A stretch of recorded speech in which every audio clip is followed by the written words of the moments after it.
délégation, de leur présence. Et je les informe que nous étions en train de préparer une réception pour une délégation des droits de l'hommiste américains qui sont habitués à venir en Mauritanie depuis quelque temps. C'est vrai qu'en 2017, le temps de Mohamed El Abdelaziz, il a refoulé cette délégation de défenseurs des droits de l'homme américains, qui sont nos partenaires, les partenaires de SOS Slav et de IRA, et aussi d'autres ONG ici. Lorsqu'ils ont été refoulés en 2017, nous nous sommes vus à Dakar. On a fait nos activités là-bas à Dakar.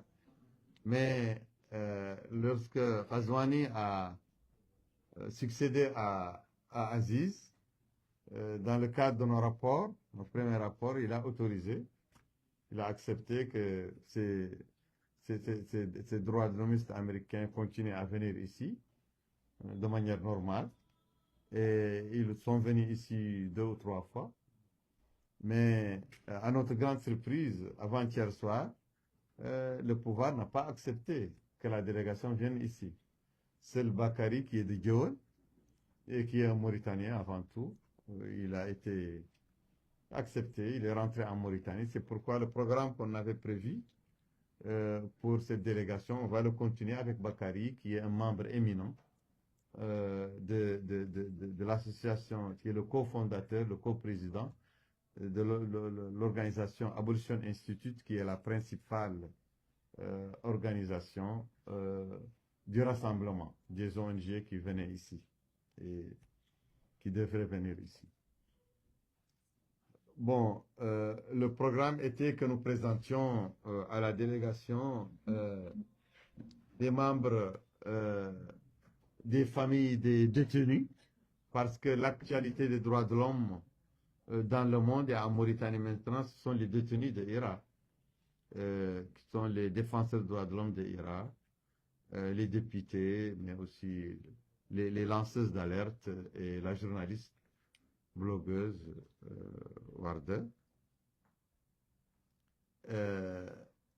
On allait aussi brosser, comme je l'ai fait maintenant, la situation, la torture, qui est pour la première fois signalée depuis le début de la décennie d'Aziz, la torture en prison.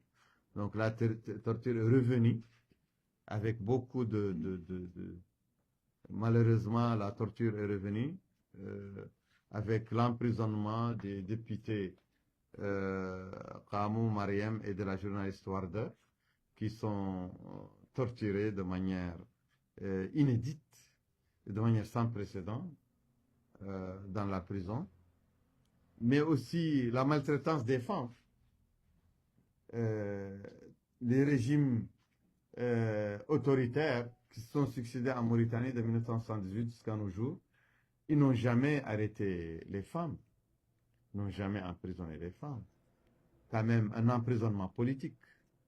C'était toujours réservé aux hommes.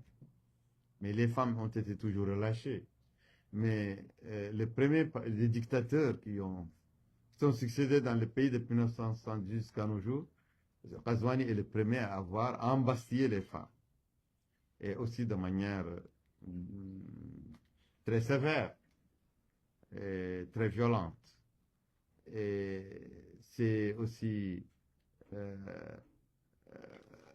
le premier qui a laissé faire la torture ou autorisé la torture des femmes.